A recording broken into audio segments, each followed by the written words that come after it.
अस्सलाम वालेकुम dear students, मैं हूं काशिफ तनवीर और डिड मीडिया यूट्यूब चैनल पर हम आपको खुश आमदीद कहते हैं। आप लोगों से छोटी सी रिक्वेस्ट है कि अगर आपने चैनल को सब्सक्राइब नहीं किया तो इसे सब्सक्राइब कर दें और साथ में लगे हुए बेल आइकन को प्रेस कर दें ताकि हर आने वाली नई वीडियो आप लोगों तक बर वक्त पहुँच सके। चलें स्ट्रेट अवे हम अपने टॉपिक की तरफ आते हैं। हम लोगों ने एक टॉपिक खिलाफत मूवमेंट को स्टार्ट किया हुआ है, जिसके अंदर हम लोगों ने खिलाफत मूवमेंट कि किस तरीके से स्टार्ट हुई और जो थी इसके अंदर डिमांड्स क्या थी, ख़ास तौर पर इंडियन मुस्लिम्स की, और उन डिमांड्स को किस तरीके से रिक्वेस्ट किया गया था। लास्ट टाइम हम लोगों ने देखा था कि एक नई चीज़ हिजरत मूवमेंट स्टार्ट कर दी गई थी, जो कि मुसलमानों के लिए आप कह सकते हैं कि मुसलमानों की एक तबाही या उसकी मुसलमानों की एक बर्बादी का भी सबब बनी थी। अब वो देखते हैं कि हिजरत मूवमेंट क्या थी। मुसलमानों को 1920 के अंदर ख़ास तौर पर मुसलमानों को ये रियलाइज़ करवा दिया गया कि ये जो आप लोगों ने जो भी ब्रिटिशर्स के सामने अपनी डिमांड्स रखी हैं उनको स्ट्रिक्टली उन्होंने रिजेक्ट कर दिया है।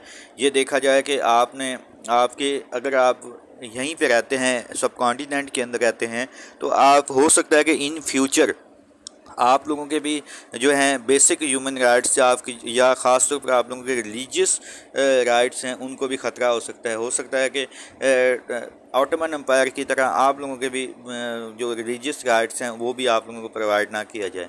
इस सारी गेम के पीछे पूरा एक माइंड सेट था। ऐसे नहीं था कि ये एक पूरा माइंड सेट था कि किसी तरीके से मुसलमानों को नाकाम किया जा सके।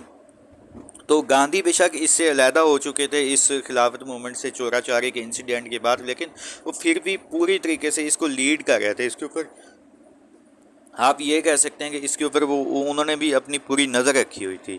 तो उन्होंने इवन कि इसके सिलसिले इस को मज़ीद मुसलमानों को उभारने के लिए एक 1920 के अंदर रीनाउंड मुस्लिम स्कॉलर से फतवा भी ले लिया था।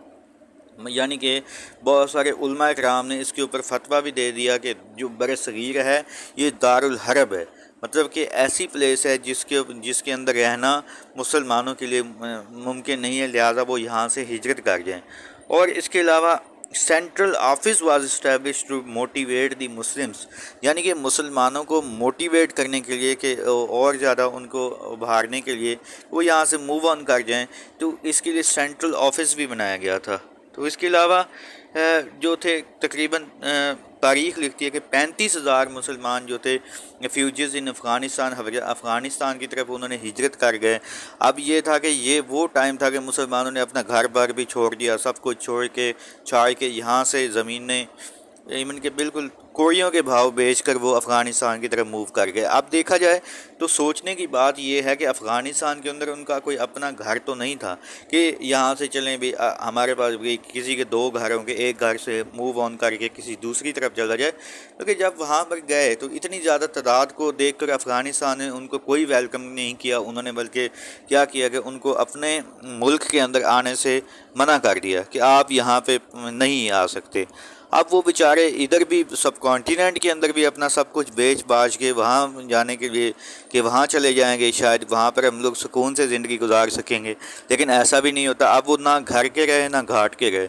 जब मुसलमान वापस आए तो उनकी बहुत ज़्यादा बुरी कंडीशंस थी, क्योंकि वो सब कुछ अपना बेच बाच चुके थे यहाँ पे। इस तरीके से ये मुसलमानों के लिए खिलाफत मूवमेंट जो थी उनके एक बहुत ज़्यादा मतलब कि ड्रॉबैक्स में से एक सबसे बड़ा ड्रॉबैक आप कह सकते हैं कि डिसएडवांटेज वो यही हिजरत मूवमेंट का लॉन्च करना था। तो इस तरीके से यहाँ पे जो है आखिरकार 1924 के अंदर जो थी खिलाफत मूवमेंट का एंड हो जाता है। मुस्तफ़ा कमाल अतातुर्क जो आखिरी टर्क खलीफा होते हैं वो क्या करते हैं कि खिलाफत का एंड कर देते हैं, और इस तरीके से तुर्की जो होता है इसको फर्दर छोटे छोटे और कंट्रीज़ के अंदर भी डिवाइड कर दिया जाता है। तो हमारा जो आज का लेक्चर है यहीं पे एंड होता है। Do right your questions in comment box.